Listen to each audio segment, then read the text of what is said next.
recently I did a Twitter poll to figure out how many superintendents had weather stations on their golf course. And what we found was that 55% of respondents did not have a working weather station on their course.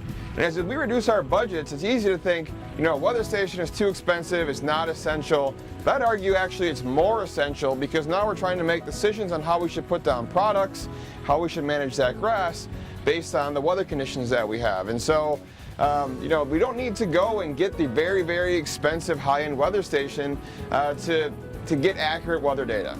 So we needed weather data on our turf plots, and we wanted data that we could look at real time. We didn't want to be able to look at yesterday's data. We wanted to be able to go onto the website and see exactly what we have going on our plots right now. So we ended up getting one of these personal weather stations. This one costs $350, and it real time integrates to Weather Underground. So I can log into my weather station on Weather Underground, and I can see, the current rainfall rate, how much rain has fallen, how strong the sunlight is, how warm it is, how the wind is blowing.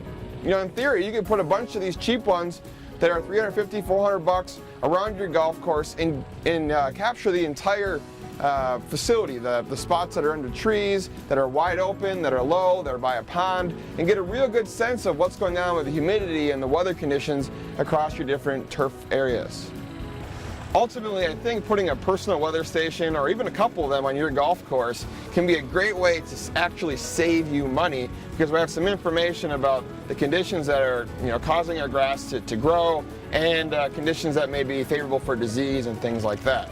We'd like to really integrate this Weather Underground stations to the Greenkeeper app, and then combine that with our growing degree day models, disease forecasting models, and even do ET calculations, and so you can use Greenkeeper to access on-site weather data to make even more informed decisions and save money. So I think it's a great way to get a good return on investment, to think about seriously installing these personal weather stations at your facility.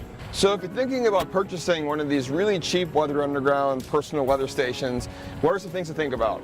Well, one, look for a station that has solar radiation. Solar radiation is very important if you want to calculate ET, and so we want to have that data in our data set. Another thing to look at is accuracy of the sensors. The more expensive lines are going to have higher accuracy, so it might say plus or minus 1 degree Fahrenheit for temperature, for example. So you like to go a little bit tighter with an accuracy range. The last thing to make sure you have is have the ability for it to wirelessly link into a Wi-Fi network, so that we can connect this real time to the computer and not just have it be on your own desktop that you can't access from your phone or from a tablet or from any other source around the world.